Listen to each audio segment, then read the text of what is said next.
You ever think the scariest thing in suburbia is the person who claims they're just looking out for the neighborhood? Yeah, well, the gunshot echoing through my yard that day. That was the exact moment I realized some folks will go to any length to prove they're the hero in their own little story, even if they gotta invent a villain first. Karen Mitchell thought she'd just saved all of Pine Valley from a terrorist, when all she really did was destroy her own life and set the truth on fire for everyone to see. And let me tell you, that's not even the wildest part. Let me rewind for a second. Name's Jack Reynolds. 6 months ago, I bought a rundown wooden cabin in Pine Valley Estates with what was left of my life savings, thinking it was my shot at peace after burning out from years of coordinating disaster response at the federal level.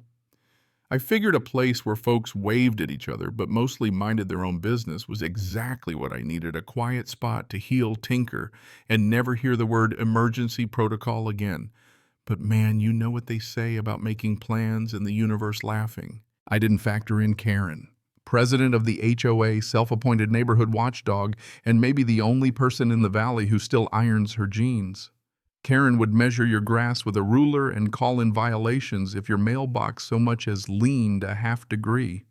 She had the eyes of a hawk and the compassion of an IRS auditor in April. And nothing, absolutely nothing happened on our street without Karen making a federal case out of it, or at least that's how she saw it. So picture this, it's a Tuesday. I'm outside stringing up motion sensors because, hey, old habits die hard, and my buddy Marcus Cole shows up.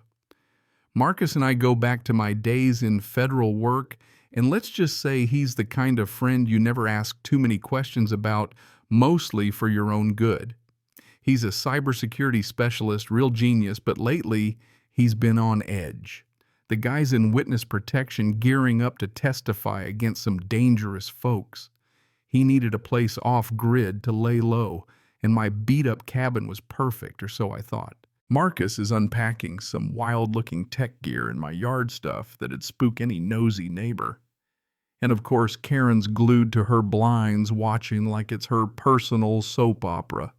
She marches over, that sugary voice loaded like a weapon. "Jack, everything all right over there?" "That looks like some serious equipment," I told her straight up. Marcus was just helping me with my security system, but you could see the gears turning behind her eyes, and they weren't exactly spinning in my favor. She threatened to call the HOA, then the cops. Then she stormed off phone already dialed. Marcus leaned in, voice low. "Jack, if law enforcement gets wind of me, my whole case could blow up." Great, I thought, just what I needed, my new life turning into an episode of Cops HOA Edition. 20 minutes later, sirens. Pine Valley PD rolled up like it was a bomb threat, all because Karen spun some wild story about explosives and terrorists. They had us out on the lawn, hands up, half the block watching. The lead cop looked tired, like he'd seen too many of Karen's productions before. Then Karen herself comes strutting over in her official HOA suit, clipboard, and all tossing accusations like confetti. "That man has military-grade gear. I demand you search everything." Marcus played his last card, flashed his federal contractor ID, and quietly explained he was a protected witness. The cop's whole tone changed. About then, Detective Sarah Brooks pulled up a blast from my past back when I still had a badge. She's sharp no-nonsense and one of the only local cops who could spot a setup from a mile off. She listened to my explanation, sized up the whole circus, and finally told Karen, "Ma'am, interfering with federal witness protection could land you in prison." I thought that'd cool her off. Nope. If anything, it just lit her up. Karen stormed back home, swearing she'd handle this herself. Marcus, meanwhile, was shaken. His cover was blown, his location burned, and as he packed up to leave, I felt a pit in my stomach, because if there's one thing I've learned, people who talk about taking matters into their own hands usually mean it. Marcus hadn't been gone 5 minutes before Karen slammed out of her house, this time with a chrome revolver and a look in her eyes that said she wasn't bluffing. Sarah got there fast, tried to talk Karen down, but she was too far gone. Marcus realized he'd left a piece of secure tech in my backyard and had to double back to grab it, which turned out to be the worst timing in the world. As soon as he pulled in, Karen screamed, "He's back!" And before anyone could react, she fired. The bullet hit Marcus in the leg. Just like that, everything went quiet except for his screams and the ringing in my ears. I dropped to the ground, tried to stop the bleeding. Sarah called for backup, and Karen just stood there staring like she couldn't figure out how things got so out of hand. As the EMTs rushed Marcus to the hospital, something wild happened. His sleeve rolled up, revealing an old crescent-shaped scar on his wrist. Karen's face went dead white. She started babbling, "No, it can't be. It can't be him." Next thing you know, she's begging the medics to test her blood. Turns out she's O negative, just like Marcus. Here's the twist no one saw coming. Hospital blood work proved Karen wasn't just Marcus's shooter. She was his birth mother. 25 years ago, she'd abandoned him at that very hospital, part of some sick side hustle, selling babies to desperate families. Marcus had been a failed transaction. Now the child she'd tried to erase from her past was lying on a gurney because she'd tried to protect the neighborhood from him. You'd think that's as dark as it gets, but Pine Valley has layers, trust me. With Sarah's help, I started digging into Karen's history. Turns out every weird pet death, mysterious illness at HOA meetings, even a near-fatal gas leak at a rival neighbor's place, all circled back to her. She'd been poisoning pets, sabotaging properties, and using hired thugs to terrorize anyone who crossed her. She wasn't just running the HOA, she was running a reign of terror nobody had pieced together until now. Just when it looked like Karen was finally cornered, she pulled out one more dirty trick. From jail, she hired a high-profile lawyer and launched a media blitz. Claimed she was a heartbroken mother whose son had been kidnapped by dangerous cultists.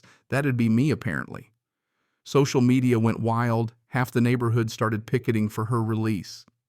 Then out of nowhere, AI-generated videos of me surfaced online, making it look like I was confessing to trafficking and threatening Marcus. It got so ugly, federal agents had to open an inquiry on me. The only way to fight that level of crazy was with the truth, and Marcus had the guts to go public. He went on TV, laid out everything: his abandonment, the shooting, Karen's true history.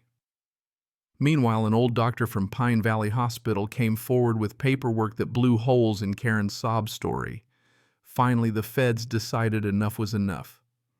Turns out Karen wasn't just an amateur. She was a big fish in a multi-state child trafficking ring, orchestrating illegal adoptions and kidnappings for years. The takedown was cinematic: unmarked SUVs, SWAT teams, the works. Karen barricaded herself inside the HOA office, tried to burn her records, but the feds had already swapped them for decoys. She tried to play the victim one last time, sobbing on live TV, but Marcus confronted her face to face. "You're not my mother. You sold me, and you shot me. You're just caught." The trial was the biggest thing Pine Valley's ever seen. Marcus testified, the feds rolled out stacks of evidence, and Karen went down for everything: child trafficking, conspiracy, attempted murder. The whole book. She died in prison alone and unmourned, while Marcus founded a nonprofit that actually made Pine Valley safer for kids than it had ever been. The old HOA got shut down, replaced with a real community council, and the neighborhood somehow came out stronger. But here's the kicker. Karen's campaign of terror only ended because the folks she tried to destroy finally stood together and refused to let her rewrite reality. Justice isn't just what a judge hands down, it's what happens when truth drags itself out into the daylight and refuses to back down. If you've ever tangled with a bully who thought the rules didn't apply to them, or watched someone weaponize their power to ruin lives, let this story be a reminder: the truth always finds a way. And if you've got your own thoughts on what real justice looks like, I'd love to hear it. Drop your take in the comments. Is redemption even possible for people like Karen? Or are there some lines you just can't cross? Because honestly, in Pine Valley, we learned the hard way. Sometimes the neighborhood hero is really the villain, and the real victory is standing up together to set things right.